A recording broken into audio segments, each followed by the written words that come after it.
So good day everyone, my name is El Christian Bukasas, but you can call me Eli.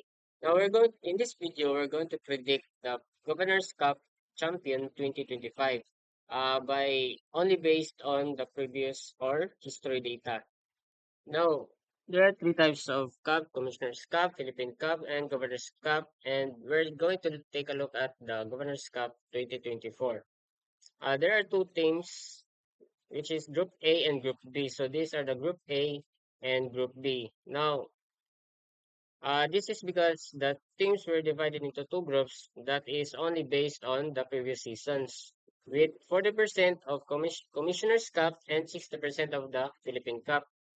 And nagbase lang siya sa previous na season. Then the tournament started on August 18 and ended on November 8. Now, the teams that are eliminated during the elimination round are Northport, Northport, Terra Firma, Phoenix, and Blackwater.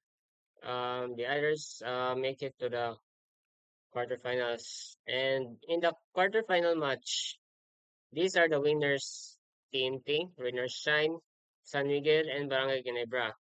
Now, these teams, maglaban-laban na sila para sa finals. So, this semifinals match, TNT versus Winners Shine and San Miguel versus Barangay Ginebra, which is the winner are TNT and Barangay Ginebra. So, these teams,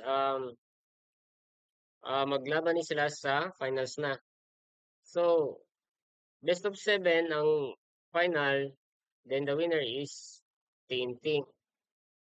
So, as you can see here in the table, Group A team, which is a win-loss distribution. As you can see here, the win of TNT are 8 and loss of 2. Kusgan din sila nakakuha na team, the TNT Tropang Giga. And also, the weakest team, not weakest, needs more practice are the Terra Firma Jeep and the Northport. And the Group B team, Rain or Shine Lasto have 7 win uh, and 3 loss. So, as you can see here, the percent is 800, 600. Then, look at the points difference. These are the offense and this is the defense. These are the total points.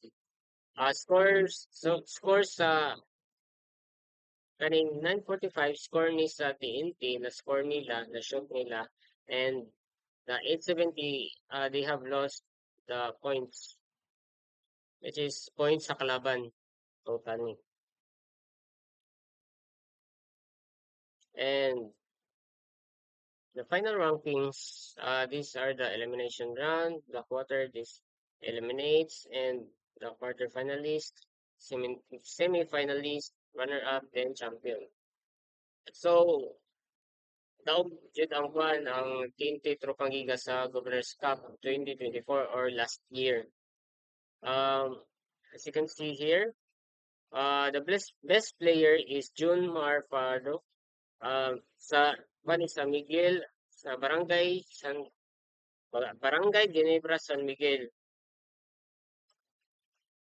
San Miguel Birman. San Miguel Birman. Sorry, sir. And the best in court is the TNT Tropang Giga, Monday Hollis Jefferson. In the finals MVP, Jason Castro, which is TNT Tropang Giga. If kung naani sila karon sa 2025, maybe madaog sa kung sila ay, as you can see here, kusgan dyan ang Tropang Giga. Then in the Commissioner's Cup 2024, the teams are, like ito Governor's Cup 2024 man to. Kani Commissioners na, so bago na sad. The teams, which is, I guess, the Hong Kong Eastern is a guest. So these are the teams that maglaban-laban. Na sila. Then, in the elimination round, the teams that are eliminated are NX Road, San Miguel, Blackwater, Phoenix, Terra Firma. And the uh, um, advancing to the quarterfinals are North, kana sila. Muna sila makaadto sa quarterfinals. Maglaban-laban. Then, as you can see here, uh, the winner of the Commissioner's Cup is Northport Batangpier. Kusgan. Balik sila kaysa sa last, to. Northport Batangpier. Oh, Northport. Three win ra, and 7 loss. So, ibalik sila. Kusgan. Then, Tropang Gigaw. Gihapon. Kusgan gihapon. Then, ang Barangay Ginebra ni Hapas. And in PBA Philippine Cup 2025, San Mig in the elimination round, these are the eliminated teams: Phoenix, Blackwater, Northport, Terra Firma. Kung dito, chamber day today. Joke, ito chamber. Then, ang naka-appeal sa quarterfinals are these. Green, uh, yeah. So, in the quarterfinals, the winners are San Miguel, TNT Tropangiga, Barangay San Miguel, Riverside. So, as you can see from the previous history data, TNT Tropangiga is naadjud permi. Muapas jud na siya, murag pinakakusgan jud. Kay naa man permi sa sa finals. Then, um, tara, as you can see here, in the semifinals, San Miguel Beerman makasold sa finals, then ang TNT gyapon makasold sa finals. Then as you can see here, San Miguel nadaog jud sa Philippines Cup, which is karon Philippine Cup. Then in the Philippine Cup 2025, kanina ang Philippine Commissioners Cup started on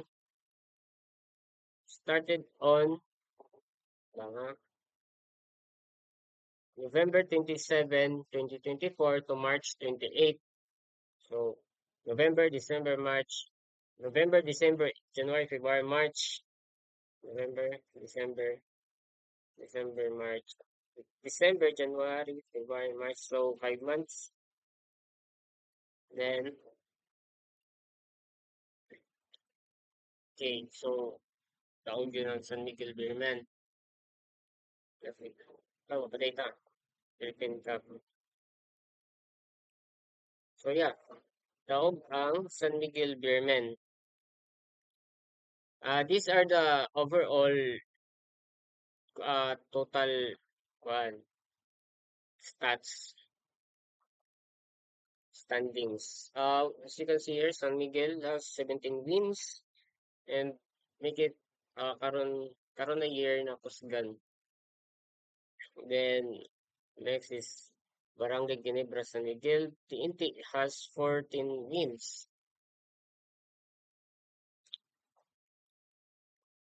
Then now in the Governor's Cup 2025, before we predict who will be the champion, is we're going to take a look at the overall champion since 2010 to 2025. So ato kita on 2010 pasidong sa 2025 kinsay mga champions sa Governor's Cup, Champions Cup, Governor's Cup, and others Philippines Cup na. Now, as you can see here, overall champion since 2010, kaning blue, so wait, Andre.